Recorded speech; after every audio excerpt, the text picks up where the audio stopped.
Salut Jean-François. Salut Michel, salut Bruno. Au revoir à Séverine et bonne Bonsoir. chance à toi. Tu m'as l'air d'une formidable candidate. Je voterai pour toi si j'étais à Besançon. Elle te salue, elle te remercie. Jean-François, tu es candidat dans la 4e circo de la Savoie, donc Albertville et Chambéry. Non, pas Albertville. C'est vrai. On s'arrête avant Albertville, ouais. Et je vais arrêter de donner des précisions géographiques parce que c'est sur les fiches Wikipédia. Alors, c'est soit les anciennes circos où il doit y avoir des... Bon, Chambéry. On passe à ton portrait.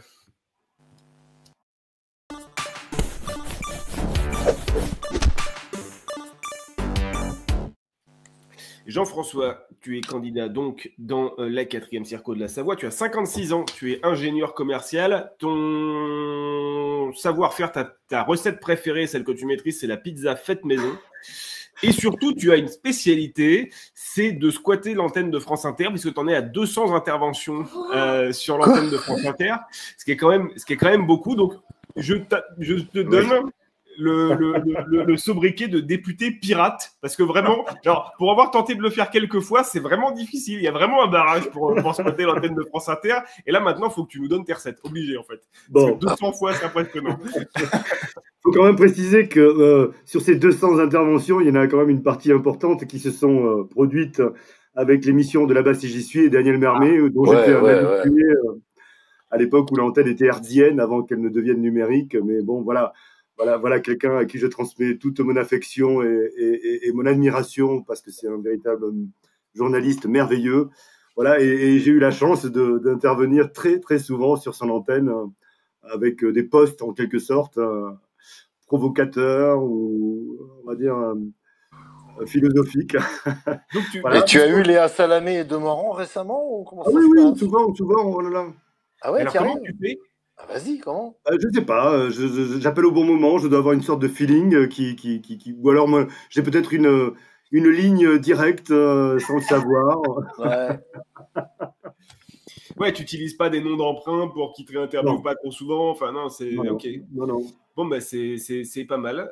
Et ben, essaye, les prochaines fois que tu passes, essaye d'identifier ça parce que voilà, c'est parfois intéressant de squatter la matinale de France Inter. Ça permet de faire passer des messages et de poser d'autres questions que celles des animateurs. Et donc, si tu arrives à partager ton savoir-faire là-dessus, on peut se marrer. Je pense qu'on peut se marrer. Bon, cela dit, il faut rester modeste. Hein. 200 fois en 20 ans, ça fait une fois par mois, hein, guère plus.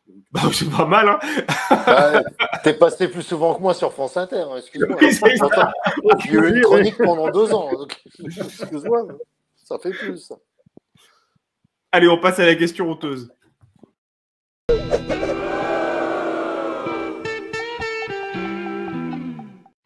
200 fois sur France Inter, je pensais qu'on venait de faire la question honteuse. Moi, non, c'est pas ça. Bah oui, Bruno, c'est avec l'argent, puisque c'est le service public. C'est le service public, eh oui, pour les salauds. Encore des gouttes de chasse. Alors, tu as un plaisir honteux qui est la tégestophilie. Et là, j'ai un problème parce que je ne sais pas du tout ce que c'est. Tégestophilie. Alors, tout de suite, la Ligue de protection de l'enfance s'érige en disant quelle est cette horreur. Bien non. La tégestophilie, c'est une sale habitude qui consiste à aller collectionner les bières, les sous-bocs et tout ce qui a trait, pour ce qui me concerne, à la bière, parce que je suis un amateur. Voilà. Donc, j'ai collectionné pendant des années tous les accessoires liés à cet art de la bière, jusqu'au moment où mon épouse, elle a eu marre parce que ça prenait trop de place et elle m'a obligé à m'en séparer. Ça a été honteux. Quand il a fallu acheter un 2e appartement, puis un 3e, puis un garage, puis un hangar, elle a dit stop. Ouais, Ben oui, c'était très encombrant en réalité, on s'imagine pas. Ouais, combien t'en avais? Oh, je devais avoir 350 bouteilles accumulées dans tous mes voyages en Europe où je les rapportais consciencieusement. Tu rapportais la bouteille à chaque fois? Oui, vide, hein. Ah ouais, bien sûr. Ouais. Et t'avais de la mythos grecque? Je m'en souviens pas, ça, la mythos grecque, non. Ah, parce que moi, j'en ai des tonnes dans mon frigo. Ah bah voilà, j'accepte ton invitation. Hein. Ouais, je me doute, ouais. Ouais. Oh, c'est cool, ça. Ouais, c'est bien. Et on est ravis pour une fois que quelqu'un veut aller chez Bruno et pas invite Bruno à venir chez lui, c'est quand même pas mal. Non, j'ai compris qu'il était pris le 16. Mais est-ce que le 15, tu es pris, Bruno? Parce qu'on va avoir un deuxième meeting très important. Et là, vraiment, pas de problème, je vais regarder. Pas de problème. On a une question pour ça, c'est la question Bourbon. On y reviendra dans quelques minutes. Mais avant ça, la question Rousseau. C'est quoi la loi que tu veux? Hein? C'est quoi? Quelle loi tu voudrais mettre en avant, que tu voudrais porter quand tu seras en priorité, quand tu seras au Palais Bourbon? Alors, c'est une discussion que j'ai eue avec ma suppléante, Sarah Moudi-Wilkowski, qui est une femme formidable, bien évidemment, mais qui est professeure des écoles, syndicaliste, très engagée, et puis très engagée également dans tout un tas d'associations de quartier. Et je lui disais l'autre jour qu'en fait, moi, ce qui me semblait être l'urgence absolue, avant même, on va dire, les mesures sociales liées au pouvoir d'achat, etc., c'est une mesure qui porte sur la sauvegarde de vies humaines, puisque cette année encore, on va avoir, je pense, tel que c'est parti, à peu près 120 féminicides en France, un tous les 3 jours, 120 féminicides, ce qui nous place, on va dire, derrière l'Espagne, loin devant, puisqu'on aura 2 fois plus de féminicides en France qu'en Espagne, pays pourtant réputé machiste. C'est dire à quel point, finalement, la politique qu'avait évoquée Macron au début de son quinquennat, on s'en souvient, hein, c'était une priorité, soi-disant. C'est un échec total et c'est honteux de laisser comme ça des femmes mourir sous les coups de leurs conjoints ou de leurs époux. Donc, moi, je pense que c'est la mesure qui est la plus urgente. Alors, pour ce qui est de l'Espagne, si je me souviens bien, ils ont pris des mesures assez drastiques et ils ont débloqué ce fameux milliard que tout le monde ici réclame. Enfin, toutes les assos réclament. Et eux ont pris vraiment des... C'est important l'argent parce que, bien évidemment, ça confère des moyens matériels et de formation, mais il faut s'attacher à la formation du personnel qui accueille c'est à ça que ça sert. Les victimes. Il faut s'attacher aussi à équiper les maris ou les conjoints violents avec des mesures, des outils, on va dire, GPS d'éloignement géographique. Hein, voilà. Donc, il y a beaucoup de choses à faire. Il faut vraiment de l'argent, il faut vraiment des moyens. Il y a la Maison des femmes qui a ouvert. Justement, ouais, pour accueillir. Ouais, et avoir des maisons des femmes partout pour accueillir les femmes qui s'en vont en pleine nuit et qu'elles sachent où aller, quoi. Ouais, j'ai une anecdote un petit peu sordide, mais quand j'étais étudiant à Paris, j'avais une boulangerie juste au pied de mon appartement. J'habitais rue de Vaugirard.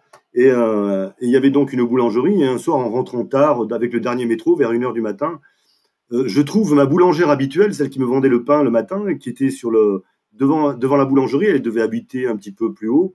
Avec le visage tuméfié, en sanglots. Elle venait de se faire battre par son compagnon.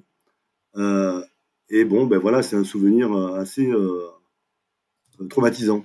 Oui, bien sûr. Bon, j'ai plein de blagues qui me viennent, mais je veux pas les faire. Il y en a qui se sont fait virer pour moins que ça. Ouais.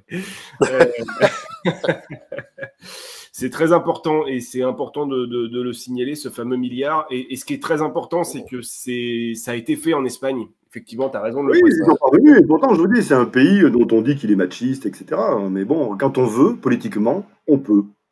Ah ben que la volonté politique soit maîtresse du moteur et l'essence qu'on met dans le moteur, c'est la volonté. Hein. Mais les outils politiques, on les a. Il y a une assemblée, il y a des lois à voter. Et voilà.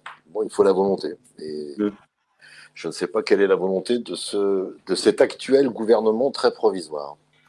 Il y a Laël Odin qui nous réclame les blagues de Bruno, mais non, on ne fera pas les blagues de Bruno, pas sur ce sujet-là. Non, mais c'était pourri en plus. Hein, oui, en général, sur ce genre. Demandez-vous ce qu'on vend dans une boulangerie, entre autres. Et voilà. D'accord, je te vois venir. Allez, question 1.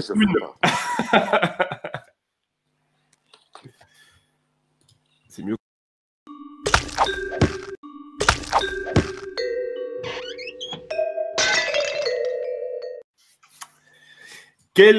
À qui tu dois coller des tartes électorales dans ta circonscription, Jean-François? Ah, j'avais pas prévu cette question, dis donc. J'ai même pas réfléchi. C'est qui m'inspire le plus de tartes? Non, mais dans ta circonscription. En fait, qui sont tes opposants? À qui tu dois faire face? Est-ce que tu as. Bon, alors ce matin, nous avons fait un plateau télé avec TV8 Mont-Blanc et le Dauphiné Libéré. Il y avait 8 candidats. un certain nombre étaient assez énervants, bien évidemment, parce qu'ils sont à droite, hein, dites donc. Mais il y en a un qui était quand même particulièrement affreux, c'est celui de Reconquête, Oui. qui a sorti des trucs abominables sur l'islamo-gauchisme. Il s'est fait huer par toute la salle. Il a réussi finalement à faire comment dire, tout le monde était d'accord pour le huer et trouver indigne, on va dire, les propos qu'il a tenus. Et pour vous dire, même, j'avais à ma droite une candidate de Florian Philippot, et elle-même, c'est la première à s'être indignée quand il a sorti ses horreurs à l'encontre des gens Ils sont d'origine très forts. maghrébine. Affreux. Les mecs réussissent à même faire trembler le RN et Philippot. Il faut aller le voir. Allez voir cette séquence, c'est surréaliste. On va essayer de la retrouver effectivement sur TV8 Mont-Blanc. TV8 Mont-Blanc, ouais, direct. Et le candidat ou les candidats que tu vas affronter au deuxième tour, c'est qui? Clairement, c'est Patrick Mignola, le patron, on va dire, des députés MoDem à l'Assemblée, et puis député sortant actuellement pour Renaissance. Bon, dans la droite ligne de la politique macronienne, hein, pur produit de cette nouvelle. Alors toi, tu dis Renaissance parce que le candidat d'avant disait Ensemble. Oui. C'est la REM, c'est quoi le nom? Parce qu'il se fout de la gueule de la nuque. Il est MoDem, non? Oui, il est MoDem, ouais. MoDem Mignola, ouais. Oui, non, c'est compliqué chez eux parce que les mêmes partis ont deux noms et c'est pas encore le vrai nom, mais ça va changer après. Bon, bref. Donc, oui, bon, ils ont piqué ensemble en plus à une organisation amie. Ils faisaient partie, on va dire, d'une. C'est Clémentine. Ah, bah, c'est le parti de Clémentine, on peut le dire. Hein, oui, c'est le nom du parti. Avec une imagination comme ça, mais nous aussi, on a de l'imagination. C'est ce que je disais à mes camarades ce matin quand on a fait le débrief. Mais nous, la nôtre, elle est sans borne. On a une imagination sans borne. Sans Elisabeth Borne. Ouais, très bien, très bien. J'achète ça, très bien. Voilà, j'aime pas les jeux de mots, mais celui-là, je prends. Et puis il faut se souvenir que la première web-série pendant la campagne de Mélenchon en 2012 s'appelait En Marche. Donc voilà, on voit où il trouve leur inspiration. Oh. Ça va de plus en plus haut, hein, c'est l'heure qui avance. Donc, comment s'est passé le rassemblement des forces locales de la NUP? Ça a été un petit peu hésitant au départ parce que c'était quand même un objet volant, enfin un objet votant non identifié, cette NUP. Hein. Donc ça a quand même interpellé beaucoup de gens et puis la vitesse à laquelle tout ça s'est enclenché, la surprise d'un résultat qui a surpris sur ma circonscription parce que finalement, que ce soit les stats et les sondages nationaux ou locaux, en quelques semaines avant le premier tour des présidentielles, on avait des niveaux, on nous prêtait des résultats relativement modestes, voire parfois décevants. Hein. Donc il y a eu une très grande surprise à l'issue du premier tour. Donc après, ça a rebattu les cartes un petit peu sur le plan local. Donc voilà, ça n'a pas été très facile au départ, puisqu'il a fallu quand même convaincre qu'il fallait se mettre autour d'une table et se mettre remonter ses manches et puis essayer de faire fonctionner une plateforme programmatique que j'ai lu avec attention ces jours-ci parce qu'on a un très joli local de campagne à Chambéry. On vous y invite d'ailleurs, il est magnifique, très vivant, dans lequel on accueille… Le 15 Oui, le 15. Le 15, le 14, quand est-ce que je peux venir? Écoute, on te mettra un lit pliant dans le local, tu vas voir, et on te garde plusieurs jours s'il faut. Ils m'ont déjà fait ça hier, ça va. Ah ouais.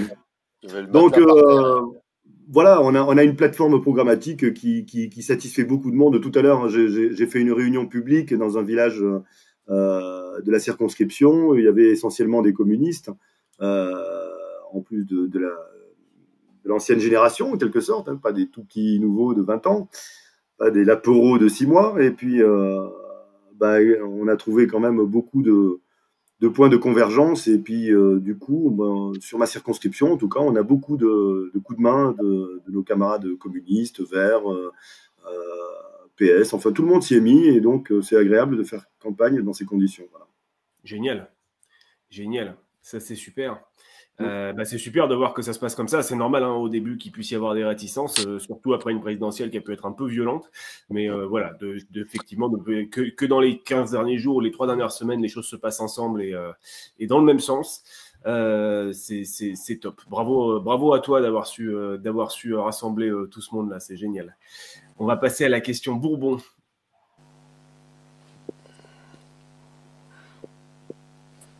T'as un jingle Alors Bourbon. là, le jingle, il part pas. C'est pas grave. Le technicien, ça y est, il est parti.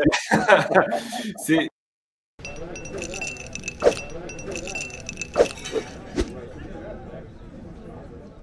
Et comme d'hab, il part quand on l'attend plus. Oui, voilà, c'est ça. Il est parti tout seul. Bon, de quoi as-tu besoin pour cette campagne? On peut faire un appel à volontaires, on peut faire un appel à compétences, on peut faire un appel à dons si tu as besoin. Maintenant que tout le monde est bien rassemblé derrière toi pour la campagne, de quoi tu peux avoir besoin? Ben, si je fais le tour de ce dont on dispose, déjà, il y a beaucoup de choses. On a beaucoup de choses qui nous aident. On a même eu des musiciens, des graffeurs qui nous ont fait une fresque magnifique qui illustre, on va dire, la nouvelle Union populaire écologique et sociale. On a une fresque qui fera date et qui restera dans l'histoire de cette nouvelle création politique. Moi, je pense que, comme me l'a soufflé à l'oreille ce matin mon concurrent Patrick Mignola, nous serons ensemble au second tour. Donc, si je peux avoir quelqu'un de célèbre chez nous qui vient appuyer, on va dire, le meeting d'entre-deux tours que nous serons amenés à organiser, ben c'est sûr que ce sera un coup de main qui servirait pas mal. D'autant qu'en plus, ce qui est spécifique un petit peu à notre département, la Savoie, c'est qu'on est quatre candidats et on essaie d'avoir aussi une synergie départementale. Et c'est très sympa parce que finalement, on a fait une conférence de presse commune, on a essayé, c'est pas facile parce qu'on a des circonscriptions distantes, très difficiles à parcourir géographiquement, mais on essaie, dans la mesure du possible, d'avoir cette cohérence départementale pour montrer que la NUP, c'est une cohésion nationale, départementale, enfin, c'est pas des égos qui se pointent comme ça sur une circonscription parce que... Et puis, j'ai envie de montrer la diversité des composantes de la NUP aussi, parce que tu ne devais pas avoir que des candidats insoumis. Sur notre département, on a quand même 3 insoumis et une parti communiste français. D'accord. Okay. Ouais. Je vais, par exemple, le 6 à Bordeaux et en fait, je devais aller dans une circo et finalement, ils ont décidé de faire ce que vous faites, c'est se regrouper. Il va y avoir un match de foot, des prises de parole et tout le monde sera là et ça va être l'occasion d'abord de se connaître, d'échanger les méthodes, les techniques, se donner un peu de courage et voir partout où ça peut gagner et se soutenir et je trouve que c'est une très très bonne idée de faire ça.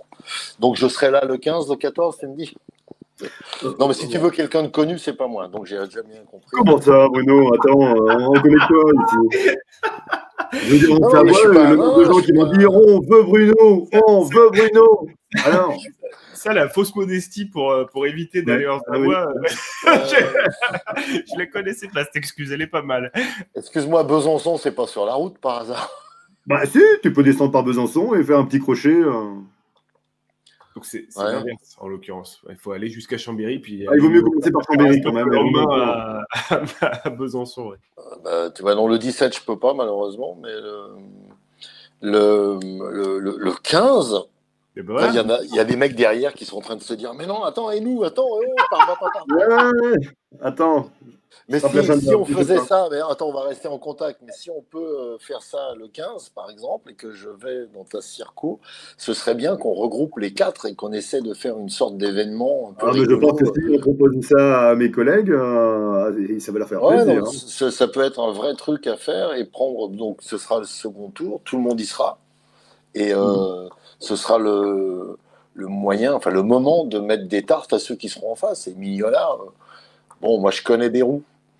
Je peux lui en parler, il doit le connaître aussi, mais moi je le connais d'une autre façon. Oui, Mignola, on l'appelle le Bérou de secours. Oui, c'est un peu ça. On disait ça de Sarnez avant qu'elle casse sa bite.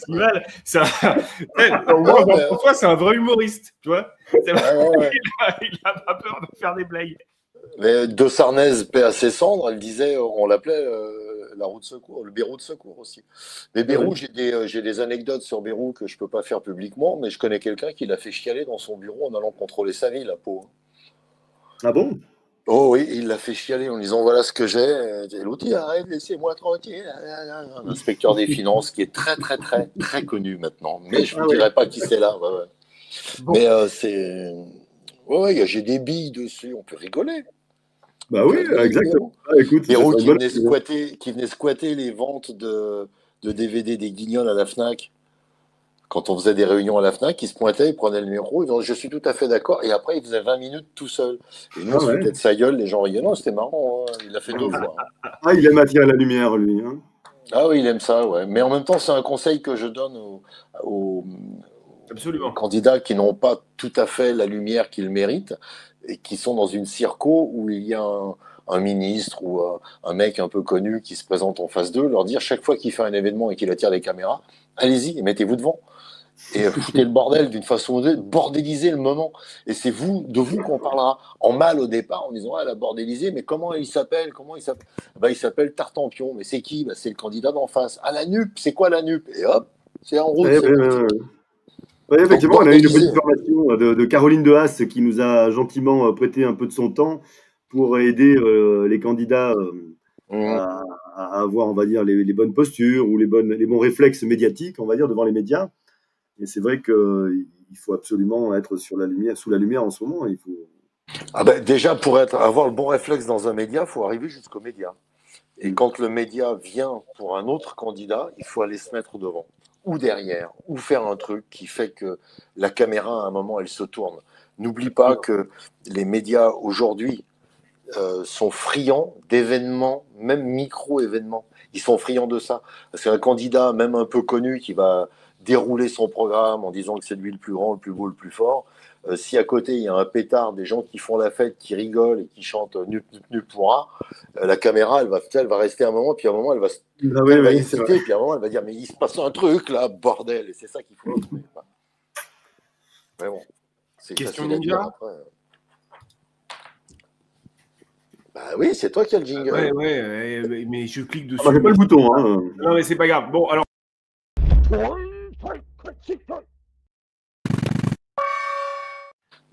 Il faut changer les boutons. Là, il faut changer les boutons, ouais. Quelle est ta technique de militant ninja que tu peux partager, notamment aux jeunes candidats qui viendront demain dans l'émission, pour faire la meilleure campagne possible? Moi, par exemple, le samedi, je vais faire une ruffinade. Alors, ça vous parle certainement. Hein. C'est-à-dire me mettre au pied d'un complexe d'immeubles, et puis avec une grosse sono, un micro, et puis me présenter depuis en bas, modestement, en appelant les gens à venir me rejoindre pour discuter de façon plus proche. Moi, je crois que le conseil qu'on peut donner aux jeunes militants et candidats, c'est de se dépasser un petit peu dans comment dire, l'expression publique. Voilà, se livrer un petit peu aux autres. Faut pas avoir peur, comme disait Séverine aussi tout à l'heure. Le porte-à-porte, c'est un moyen de se rendre compte que finalement, on est quand même très bien reçu. C'est très rare qu'on ait des gens qui vous repoussent de façon véhémente. Donc, il faut aller au contact, voilà, au contact de nos contemporains. Il y a beaucoup de choses à y puiser, et puis ils sont bien plus agréables. Souvent, les médias pourris qui nous renvoient une image de nous-mêmes dégradée, dégradante,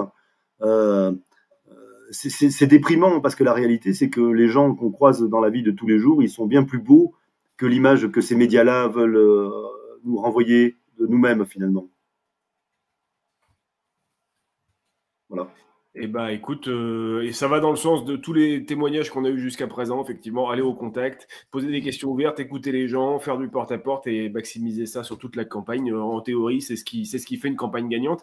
Je signale que il y avait de bons résultats pour Mélenchon dans Tassirco avec 26% au premier tour. Il était en tête au premier tour de la présidentielle, donc un bloc NUP largement majoritaire, donc elle est carrément gagnable.